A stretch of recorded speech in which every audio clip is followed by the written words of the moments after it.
Salut les passionnés, bienvenue sur votre chaîne YouTube F8 DSN, ici Damien. Je viens de découvrir que la Dev Team nous propose la version 5 pour son Hotspot 2 HMI pour accéder notamment au réseau RRF mais à d'autres réseaux aussi. Version ne fonctionnant que sur Raspberry. Les évolutions sont utiles et tellement exclusives et innovantes que je tiens réellement à vous les présenter.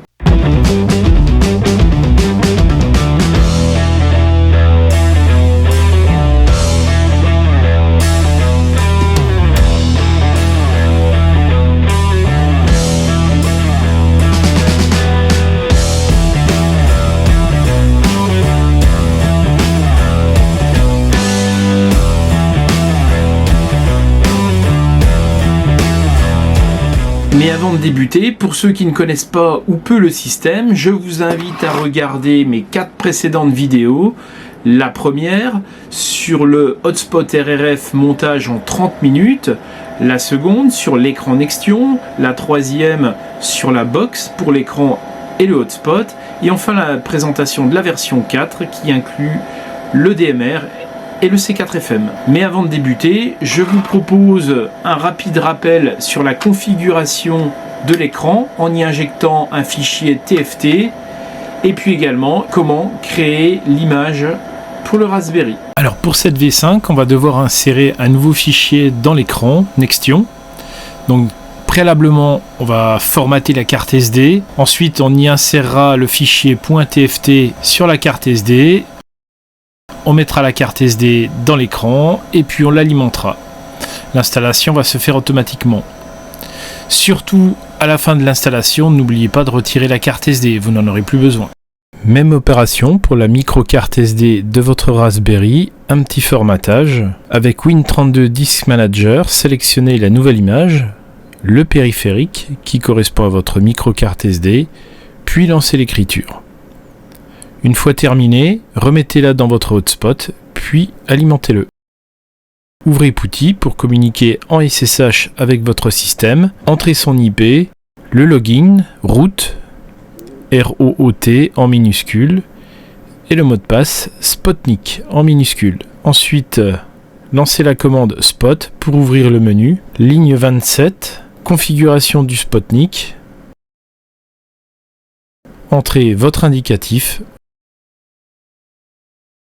votre département et le type de hotspot. Lors de cette opération, votre hotspot est en mode perroquet. Ne vous connectez pas au RRF sans avoir configuré votre Spotnik. Vous iriez directement à la case prison. Nous voilà prêts. Nous allons pouvoir découvrir ensemble cette V5 du Spotnik 2 HMI. Nous voici sur l'écran trafic. Vous allez pouvoir visualiser la globalité du trafic des salons. À fond vert, le salon sur lequel vous êtes. Ici, salon régional, l'écriture est grisée, le salon n'est pas encore configuré. À fond rouge, les salons actifs avec l'indicatif de la station qui transmet. Sur la partie supérieure, à côté du vumètre, la LED verte doit clignoter. Elle vous informe que l'écran communique bien avec le système. Dans cette V5, le flux de données a été optimisé entre l'écran Nextion et le Raspberry.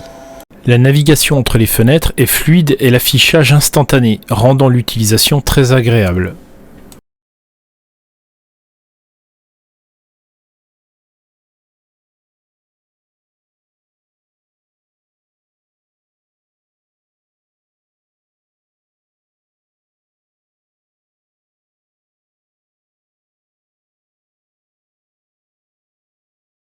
L'icône de la box indique que vous êtes connecté par Ethernet et l'icône Wi-Fi que vous êtes connecté en Wi-Fi. L'icône de haut-parleur vous permet de paramétrer vos réglages audio. Attention, par défaut, c'est déjà très bien optimisé. En mode perroquet, la nouveauté, vous aurez également accès directement à vos paramétrages audio. Répéteur perroquet.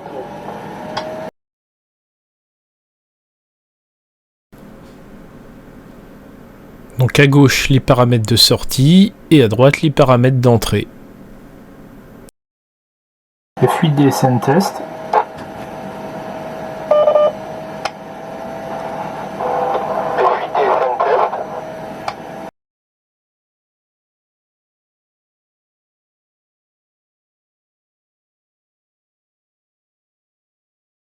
Activation. Salon régional. Toujours sur l'écran trafic, une cloche rouge fait son apparition dans la V5. Elle vous informe que la fonction Call Alert est active. Une fenêtre rouge s'ouvrira pendant 10 secondes pour vous proposer un QSY vous permettant de rejoindre les stations que vous aurez enregistrées. Vous pouvez enregistrer jusqu'à 5 indicatifs. C'est vraiment une fonction très sympa pour ne plus rater ses amis qui sont en QSO sur un autre salon. Pour ajouter une station, on appuie sur l'icône plus. Ici, on va rentrer l'indicatif de la station sélectionnée. En bas à gauche, la touche majuscule. Ici, je vais mettre Jean-Paul, F5 et FIM. Voilà, et je vais choisir sur quelle mémoire je le mets. Mémoire 3. Je reviens en arrière. Voilà, F5 et FIM est enregistré.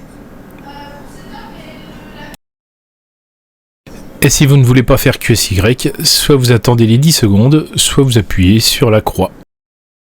La version V4 permettait l'accès au réseau DMR IPSC2.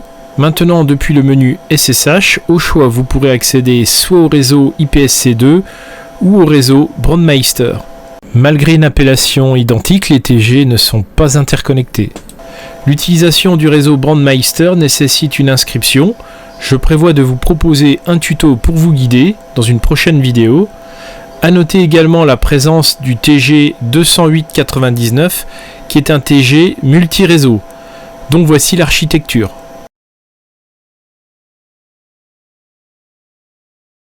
Alors ici, dans cette version, on dispose également d'un nouveau testeur de débit internet. Voilà, on va cliquer sur l'icône Start pour le démarrer. 633 mégabits seconde. Oula, d'habitude j'ai un peu plus, je suis plutôt aux alentours des 950. La balise.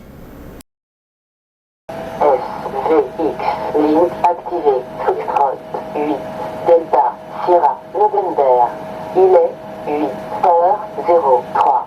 La tonalité est 74.4 Hz. Module activé, salon régional. Le scanner de salon appelé Raptor, mais ça c'est pas une nouveauté.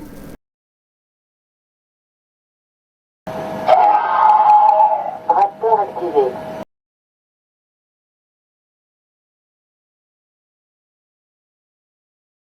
Et lorsque le Raptor est activé, son icône sur l'écran trafic.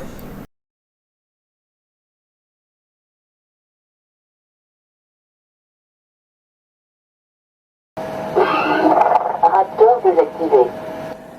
Autre nouveauté, toujours depuis l'écran trafic, et afin de pallier aux constantes évolutions du TOT du salon RRF, vous allez pouvoir régler le type de votre TOT visuel, représenté par la barre de progression. Réglage possible 30 secondes, 45 secondes, 120 secondes ou 180 secondes. La Dev Team est vraiment à l'écoute de ses utilisateurs. Vous l'avez demandé, vous l'avez. La version 5 vous permet désormais, depuis l'écran, de gérer vos connexions Wi-Fi. Pas une, mais 3. Le plus va lancer le scanner de réseau.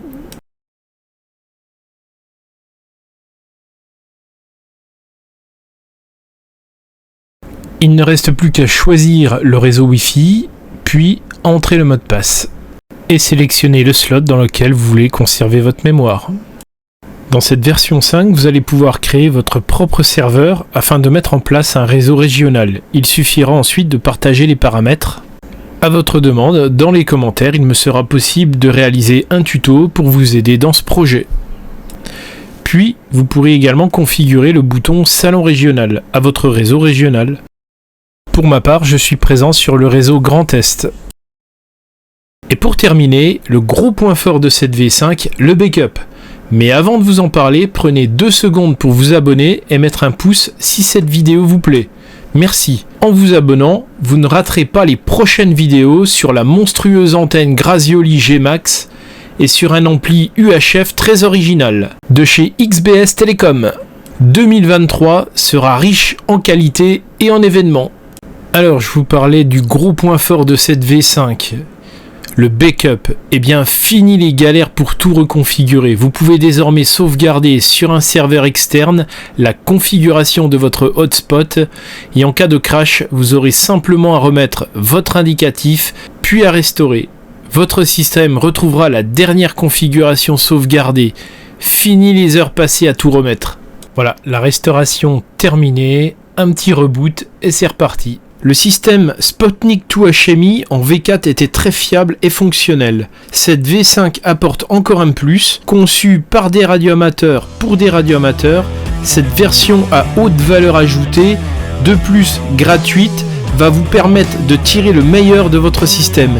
Et pour ceux qui n'en sont pas encore équipés, elle sera peut-être l'élément décisif pour s'en équiper. Tous les liens utiles sont sous la vidéo. Bravo à la Dev Team, chapeau pour le boulot fait. Merci d'avoir regardé jusqu'au bout. 73, à bientôt.